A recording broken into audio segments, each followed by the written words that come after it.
Hello बच्चों, आप सभी का हमारे YouTube चैनल आइडियल देव क्लासेस में स्वागत है। बच्चों, आज हम आपके लिए कक्षा 8वीं विषय विज्ञान लेके आए हैं जो एडगेट अभ्यास पुस्तिका से संबंधित है। और ये एडगेट अभ्यास पुस्तिका के में जितने भी अध्याय दिए हैं, प्रत्येक अध्याय को हमने इस वीडियो के माध्यम से समझाए हैं। आज हम आपके लिए जो कक्षा 8वीं है उसका विषय विज्ञान, उसका पाठ 13 क्या है, ध्वनि लेके आए हैं। पार्ट 13 में हम आपको ध्वनि जो दिया है उसके जो अति लघु उत्तरी प्रश्न, लघु उत्तरी प्रश्न और दीर्घ उत्तरी प्रश्न जितने प्रश्न दिए हैं, इन सभी प्रश्नों को हम आपको समझाएंगे। और यहाँ पे हम लिखे बताएं, आप इसे चाहे तो अपनी एडगेट अभ्यास पुस्तिका में नोट कर सकते हैं। तो चलिए बच्चों, पार्ट 13 क्या है हमारा, ध्वनि। ध्वनि से आप सभी परिचित हैं। ध्वनि कैसे उत्पन्न होती है, यह क्या स्थान से एक स्थान से दूसरे स्थान तक किस प्रकार पहुंचती है, ध्वनि को हम कैसे सुन पाते हैं, कुछ ध्वनियाँ दूसरों की अपेक्षा प्रबल होती हैं। तो ये सभी चीज़ें आप जानते हैं। ध्वनि कैसे उत्पन्न होती है, जैसे हारमोनियम, तबला, बांसुरी। यदि आप दरवाजे को खटखटा रहे हैं तो आपको ध्वनि उत्पन्न होंगी। ढोलक, झांझ, मंजीरा, इन सभी से क्या होती है, ध्वनियाँ उत्पन्न होती हैं। तो ये और अन्य ध्वनियाँ और उत्पन्न होती हैं। चलिए आप इस अध्याय के जो आपके एडगेट अभ्यास पुस्तिका के जो प्रश्न दिए हैं, उन प्रश्नों के आधार पे उनके उत्तर हम समझते हैं। इस अध्याय 13 ध्वनि में आपको 10 प्रश्न दिए हैं। हम 10 प्रश्नों के उत्तर आपको यहाँ समझाएंगे और आपको यहीं से तैयारी करना है, क्योंकि आपके अधिकतर प्रश्न या 90% प्रश्न आपके जो मेन एग्ज़ाम है, क्योंकि 8वीं पे बोर्ड एग्ज़ाम है, 8वीं बोर्ड एग्ज़ाम मेन एग्ज़ाम में इसी में से आएंगे। ठीक है बच्चों, चलिए प्रश्न क्रमांक 1 देखते हैं। क्या है प्रश्न क्रमांक 1, निम्नलिखित वाद्य यंत्रों के कंपायमान भाग लिखिए जो ध्वनि उत्पन्न करने में सहायक होता है। निम्नलिखित वाद्य यंत्रों, यहाँ पे उनके नाम दिए हुए हैं, कौन कौन से, वीणा, तबला, ढोलक, बांसुरी, झांझर। तो इन कंपायमान भाग, जो वाद्य यंत्र कंपायमान भाग लिखिए जो ध्वनि उत्पन्न करने में सहायक होते हैं। अब देखिए वीणा, आपने देखे होंगे वीणा सरस्वती माँ के हाथ में ही रहता है। तो वीणा में क्या रहता है जिससे ध्वनि उत्पन्न होती है, तो वो है तार। किसके माध्यम से ध्वनि उत्पन्न होती है, तार। उसके बाद दूसरा नंबर दिया तबला। तबला में ध्वनि किसके माध्यम से उत्पन्न होती है, तनित झिल्ली जो लगी होती है तबला में, उसके माध्यम से ध्वनि उत्पन्न होती है। इसके बाद ढोलक में, ढोलक की खोड़ जो ढोलक की खोड़ होती है, उसके माध्यम से हमें क्या मिलती है, ध्वनि उत्पन्न होती है। जितनी अच्छी खोड़ होगी ढोलक की, उतनी अच्छी ध्वनि उत्पन्न होती है। उसके बाद बांसुरी की ध्वनि कहाँ से उत्पन्न होती है, तो वह छिद्र के माध्यम से होती है। और नंबर 5 है झांझ या मंजीरा। ये छोटी छोटी प्लेटें होती हैं, इनसे क्या होती है, ध्वनि उत्पन्न होती है। इस प्रकार आपका प्रश्न नंबर 1 यहाँ समाप्त हुआ। इसके बाद नेक्स्ट प्रश्न है प्रश्न नंबर 2। प्रश्न नंबर 2 कह रहा है, क्या कह रहा है, जब हम बोलते हैं तो हमारे शरीर का कौन सा भाग कंपित होता है, स्पष्ट कीजिए। जब हम बोलते हैं तो हमारे शरीर का कौन सा भाग कंपित होता है, स्पष्ट कीजिए कह रहा है। तो इसका उत्तर है बच्चों, जब हम बोलते हैं तो हमारे गले में वाक यंत्र कंपित होता है। कौन सा यंत्र, वाक यंत्र कंपित होता है। इस प्रकार आपका प्रश्न क्रमांक 2 कंप्लीट हुआ। प्रश्न क्रमांक 3 देखिए, मान लीजिए निर्वात में घंटी बज रही है। मान लीजिए निर्वात में घंटी बज रही है, क्या आप आवाज़ सुन पाएंगे, कारण सहित समझाइए। तो इसका उत्तर है, देखिए, हम निर्वात में बज रही घंटी को नहीं सुन पाएंगे। जो निर्वात है उसमें जो घंटी बज रही है उसको हम नहीं सुन पाएंगे, क्योंकि वहाँ पर ध्वनि का संचरण नहीं होता। क्यों नहीं सुन पाएंगे, इसलिए नहीं सुन पाएंगे क्योंकि वहाँ ध्वनि का संचरण नहीं होता। फिर से इसका उत्तर देख लीजिए, हम निर्वात में बज रही घंटी को नहीं सुन पाएंगे क्योंकि वहाँ पर ध्वनि का संचरण नहीं होता। इस प्रकार आपका प्रश्न नंबर 3 यहाँ पे कंप्लीट हुआ। नेक्स्ट प्रश्न देखिए, प्रश्न नंबर 4। प्रश्न नंबर 4 कह रहा है, मनुष्य कितनी आवृत्ति की ध्वनियाँ सुन सकते हैं। तो इसका उत्तर है, मानव लगभग 20 हर्ट्ज से लेकर 20 हर्ट्ज से लेकर 20,000 हर्ट्ज आवृत्ति की ध्वनि तरंगों को ही सुन सकता है। प्रश्न था मनुष्य कितनी आवृत्ति की ध्वनियाँ सुन सकता है, तो मनुष्य लगभग 20 हर्ट्ज से लेकर 20,000 हर्ट्ज आवृत्ति की ध्वनि की तरंगों को सुन सकता है। इस प्रकार आपका प्रश्न नंबर 4 कंप्लीट हुआ। इसका नेक्स्ट प्रश्न है प्रश्न नंबर 5। ये प्रश्न नंबर 5 जो है लघु उत्तरी प्रश्न है, यानी कि जो आपके इसके पहले कौन से अति लघु उत्तरी थे, छोटे प्रश्न थे, अब लघु उत्तरी यानी उससे थोड़े बड़े। अब प्रश्न नंबर 5 देखिए। प्रश्न नंबर 5 क्या कह रहा है? 2 अंतरिक्ष यात्री अंतरिक्ष में एक दूसरे के करीब तैर रहे हैं। 2 अंतरिक्ष यात्री हैं, अंतरिक्ष में, कहाँ पे? अंतरिक्ष में एक दूसरे के करीब तैर रहे हैं।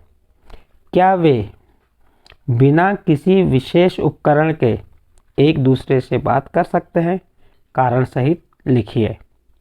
देखिए इसका उत्तर हमने क्या बताया, यदि 2 अंतरिक्ष यात्री अंतरिक्ष में एक दूसरे के करीब तैर रहे हैं तो वह बिना किसी उपकरण के एक दूसरे से बात नहीं कर सकते। प्रश्न कहा था कि 2 अंतरिक्ष यात्री अंतरिक्ष में एक दूसरे के करीब तैर रहे हैं, तो क्या वे बिना किसी विशेष यंत्र के एक दूसरे से बात कर सकते हैं? तो इसका उत्तर है कि बिना किसी विशेष यंत्र के वे बात नहीं कर सकते। अब क्यों नहीं कर सकते? क्योंकि अंतरिक्ष में वायु नहीं होती। उसका बहुत सटीक आंसर है, अंतरिक्ष में क्या नहीं होती? वायु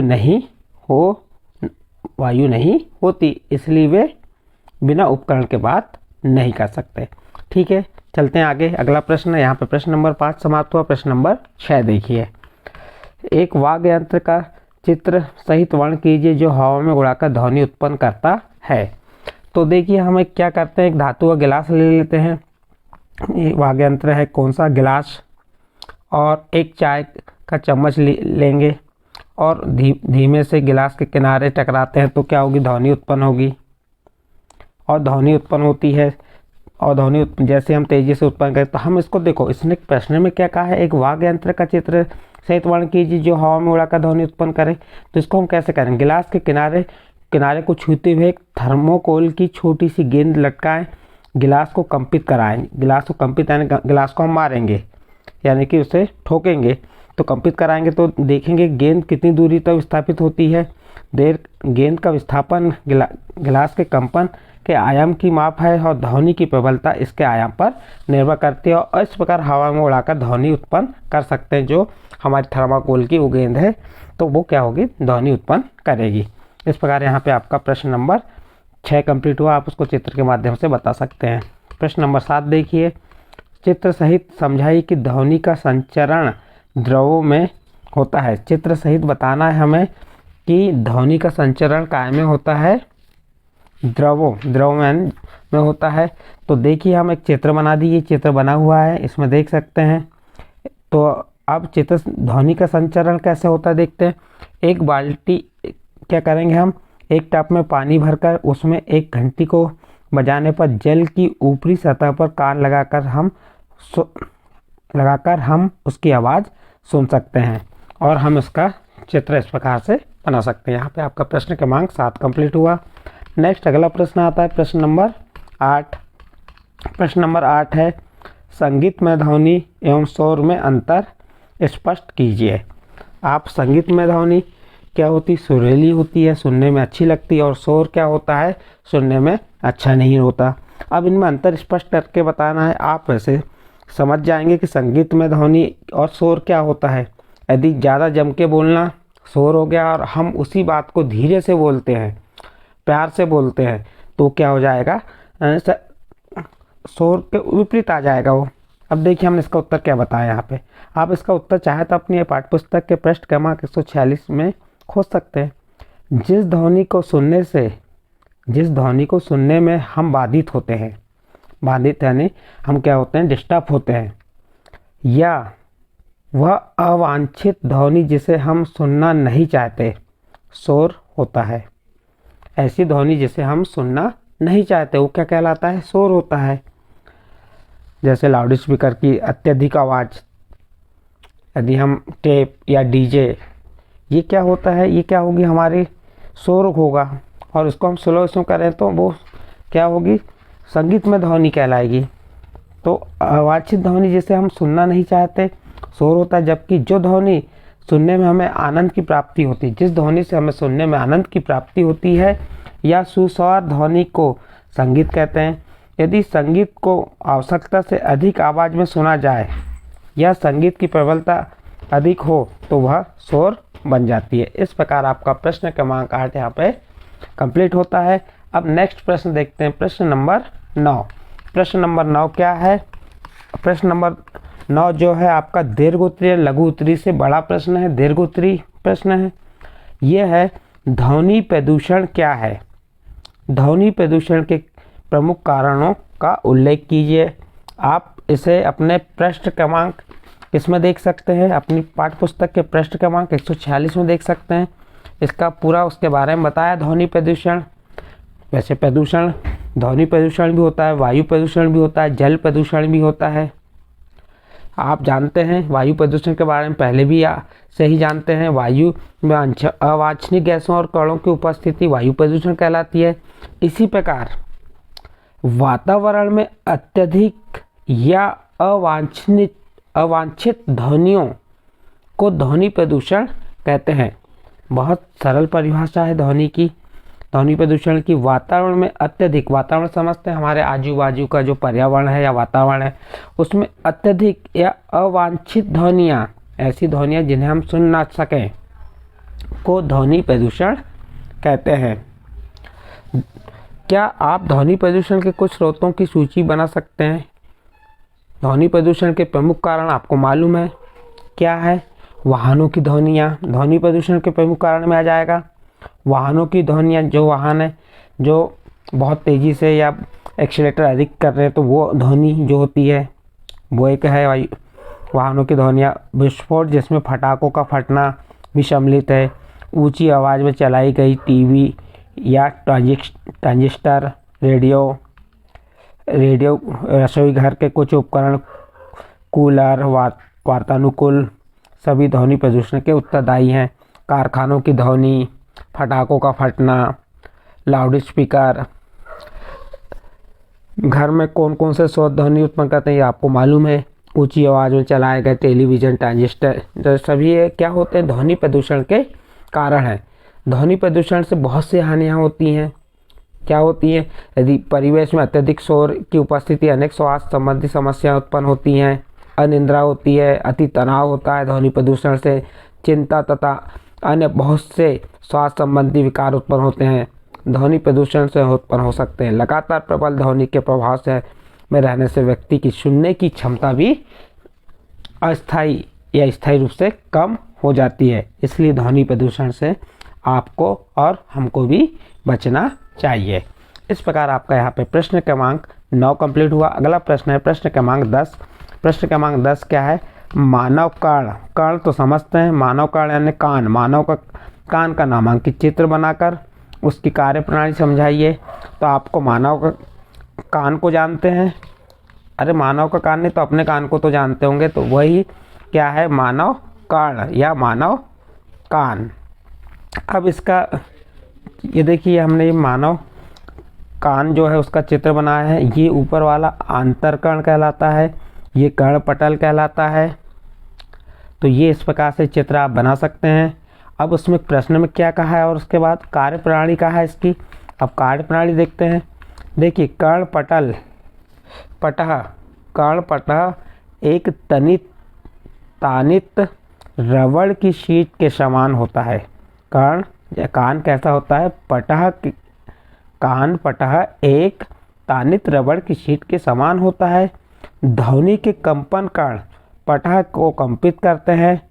कण पटह कंपनों को आंतरकर्ण तक भेज देता है और वहां से संकेतों को मस्तिष्क तक भेज दिया जाता है। इस प्रकार हम ध्वनि को सुनते हैं।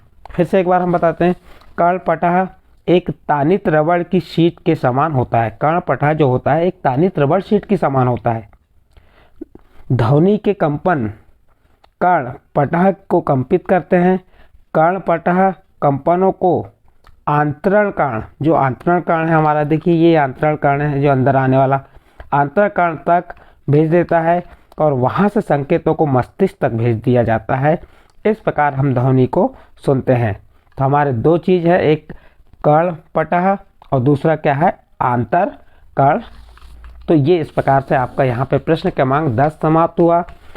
इस प्रश्न 10 के साथ ये अध्याय भी यहाँ पे आपका समाप्त हुआ। ठीक है बच्चों, यदि आपको हमारा यह वीडियो हमारे द्वारा जो समझाए गए प्रश्न समझ आए हैं तो आप हमारे चैनल को सब्सक्राइब जरूर कीजिए, लाइक कीजिए और अन्य ग्रुप में शेयर कीजिए।